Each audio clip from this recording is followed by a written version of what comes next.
Hello guys, welcome ঘরোয়া homemade recipe চ্যানেলটিতে। তো চলো সন্ধ্যের একটা টিফিন কিংবা খাবার যাই বলো, সন্ধ্যার স্ন্যাক্স আমি দেখাচ্ছি তোমাদেরকে করে।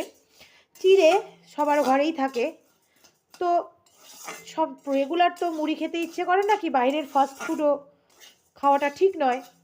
তো এই রকম চিড়ে বাড়িতে থাকলে কাঠখোলায় ভেজে নেবে, ঠিক আছে? কাঠখোলায় ভেজে খুব সুন্দর করে চিড়েটাকে লাল লাল করে ভেজে নেবে, কিন্তু গ্যাসের ফ্লেমটাকে তো কমিয়ে, একদম কমিয়ে, বাড়িয়ে দেবে না, তাহলে চিড়েটা প্রপার ভাজা হবে না। তো এইভাবে চিড়েটাকে আরও কিছুক্ষণ ভাজতে হবে, এখনও ভালোভাবে ভাজা হয়নি। তো আমি একটু ভালো করে ভেজে নিই, তারপরে চিড়ে দিয়ে আমি কি রেসিপি বানাচ্ছি চলো তোমাদের সাথে শেয়ার করব। হ্যাঁ, একটু হয়তো আনহেলদি, কারণ এর মধ্যে চিনি যাবে, বাট মাঝে মধ্যে এটা ট্রাই করাই যেতে পারে, তাতে টেস্টটা চেঞ্জ হবে, ঠিক আছে? তো দেখো আমার চিড়েটা অলমোস্ট কিন্তু ভাজা হয়ে গেছে। এরপরে আমি এর মধ্যে দেব একটু চিনি।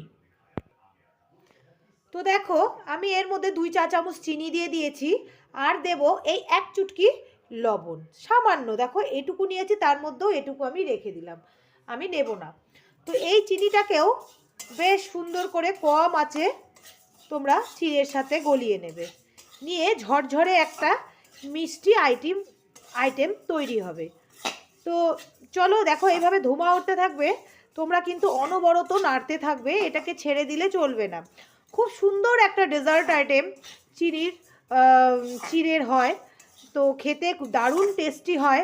আর এটা কিন্তু গরম গরম খাওয়া যায় না, এটাকে হালকা একটু ঠান্ডা করে নিয়ে তারপরে খেতে হয়। এটা যতক্ষণ ঠান্ডা থাকবে তোমার মুড়মুড়েই থাকে, এটা ড্যাম হয় না। তো দেখো আমি এইভাবে কিন্তু অনবরত নেড়েই যাচ্ছি, তোমরাও ট্রাই করবে এইভাবে অনবরত নাড়ার।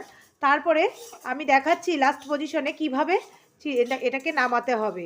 এভাবে একদম ছেড়ে দিলে কিন্তু চিড়েটা আটকে ধরবে মানে পুড়ে যাবে, আর তেতো তেতো ভাব হয়ে যাবে, যেহেতু চিনি আছে, ঠিক আছে? তো দেখো আমার কিন্তু হয়ে গেছে, আমি আর বেশি ভাজবো না, কারণ কড়াইটাকে নিভিয়ে দিলে, গ্যাসটাকে নিভিয়ে দিলে কড়াইয়ের তাপেও কিছুটা ভাজা হয়ে যাবে। তো আমি এখন গ্যাসটাকে আমি নিভিয়ে দিচ্ছি। এই দেখো এই পজিশনে আমি কিন্তু আবার নাড়তে থাকবো, ছেড়ে দেব না, তাহলে কি হবে, তেতো হয়ে যাবে। তো খুব চটজলদি একটা স্ন্যাক্স, সন্ধ্যের একটা জলখাবার বলতে পারো। তো ভালোই লাগবে খেতে, তোমরা বাড়িতে ট্রাই করো। আমার তো বেশ ভালো লাগে এই খাবারটা, কিন্তু মাঝে মধ্যেও আমি করে খাই না, কারণ চিনি থাকে, হঠাৎ ইচ্ছে করলে এই খাবার